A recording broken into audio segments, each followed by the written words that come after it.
concert et il y avait un orchestre de Eric Van Loof à l'église arménienne, etc. Ça faisait longtemps que je n'étais pas allé à un concert en raison des questions de passe, etc. Et ce qui m'a frappé, bon, je le savais, mais enfin, ce qui m'a frappé, c'est que l'orchestre, c'est pas la même chose au niveau de... Enfin, disons que quand il y a plusieurs instrumentistes, on les voit se préparer avant de jouer.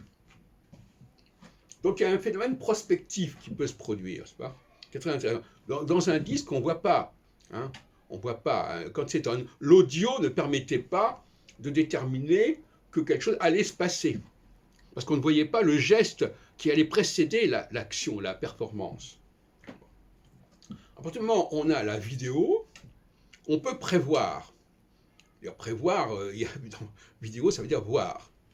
On peut prévoir qu'il va se passer ceci ou cela. Par exemple, prenons le cas des cymbales. Eh bien, on voit le personnage qui va utiliser les cymbales avant qu'il le fasse.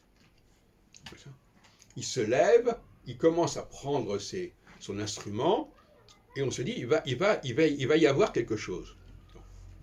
Et c'est très intéressant sur le plan philosophique que cette capacité que l'orchestre permet, mais c'est vrai aussi pour une sonate à la limite, bon, c'est moins évident, mais de voir que l'instrument va annoncer que le geste de l'instrumentiste, va précéder, parfois de quelques secondes, mais va précéder le moment où il va passer à l'action. Et c'est vrai aussi, par exemple, dans un concerto pour piano ou pour autre chose. Eh bien, le pianiste, quand on le voit, il se prépare à reprendre son jeu, puisqu'il ne joue pas en permanence, et on dit, tiens, il va commencer à rejouer. Donc on prévoit qu'il va y avoir quelque chose qui va se produire.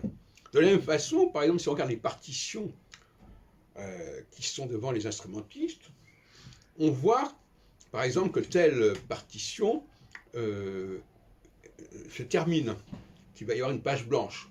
Donc se dit, on est à la fin, sinon du morceau, du moins du mouvement. Vous voyez, là aussi, on peut prévoir des choses. Donc, cette faculté de prévision, il faudrait voir quelles sont les conditions dans lesquelles ça se produit, dans quel cas nous avons des indices que les choses vont changer. Par exemple, moi j'ai toujours été intéressé par le fait de recevoir les premières gouttes de pluie. Bon, si on reçoit les premières gouttes de pluie, on dit « Ah ben il va pleuvoir ». Mais dans un premier temps, c'était infime, c'était quelques gouttes.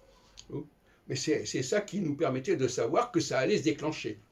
De même qu'un geste muet d'un violoniste, etc., eh bien, on sait qu'à un moment donné, il va y avoir de la musique, il va y avoir du son qui va se produire, et parfois, comme on est dans le cas des cymbales, un son relativement assourdissant.